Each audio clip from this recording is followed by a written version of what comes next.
Mary. England की राजगद्दी साल 1509 से लेकर 1547 तक हेनरी के हाथों में हुआ करती थी। राजा हेनरी की कई पत्नियां और एलिजाबेथ व मैरी नामक 2 बेटियां थीं। इनमें से मैरी राजा की पहली पत्नी की बेटी थी। राजा हेनरी को मैरी ज्यादा पसंद नहीं थी, इसलिए वो उसके साथ बुरा व्यवहार करते थे। मैरी महल के नौकरों के साथ महल का काम करती थी। अगर मैरी कुछ कह भी दे तो राजा उसकी कोई बात नहीं मानते थे। सन 1547 में जब राजा हेनरी की मौत हो गई तो प्रजा की इच्छानुसार 16 शताब्दी के दौरान हेनरी की पहली बेटी मैरी को इंग्लैंड की राजगद्दी दे दी गई। वह इंग्लैंड की रानी बन गई।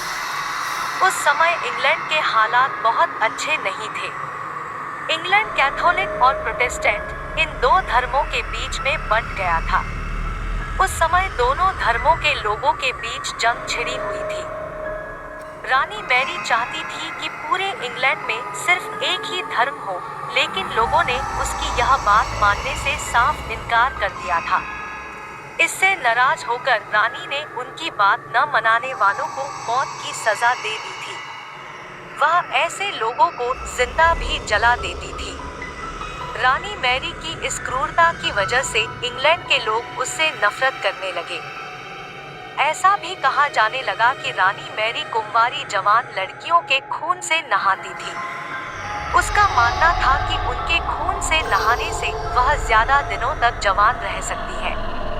कुछ सालों बाद रानी मैरी ने शादी कर ली और कुछ समय बाद इंग्लैंड में एक खबर आई कि रानी मैरी गर्भवती है और जल्द ही उनके राज्य को उनका नया राजा भी मिल जाएगा।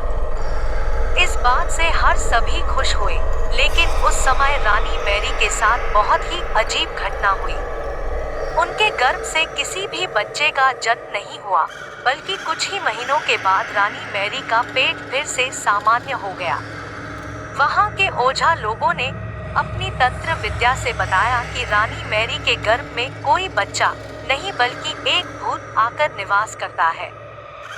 कुछ समय बाद फिर रानी मैरी के गर्भ में वही भूत आकर रहने लगा और वह फिर से गर्भवती हो गई। इस बार भी रानी को कोई बच्चा नहीं हुआ और उस घटना के कुछ ही दिनों के बाद रानी मैरी की मृत्यु हो गई।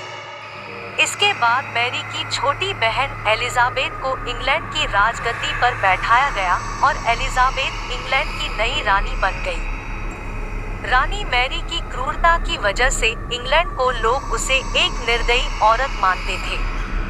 वहीं जब उसके गर्भ में बच्चे की जगह एक भूत का निवास होने लगा तो लोगों ने उसे शापित भी करार दे दिया और इसी वजह से उसे लोगों ने ब्लडी मैरी का नाम दिया। कहानी से सीख। ब्लडी मैरी की कहानी हमें यह सीख देती है कि अपने निजी विचारों व सोच को लेकर दूसरे लोगों पर दबाव नहीं बनाना चाहिए। शांति और करुणा से लोगों से रहना चाहिए।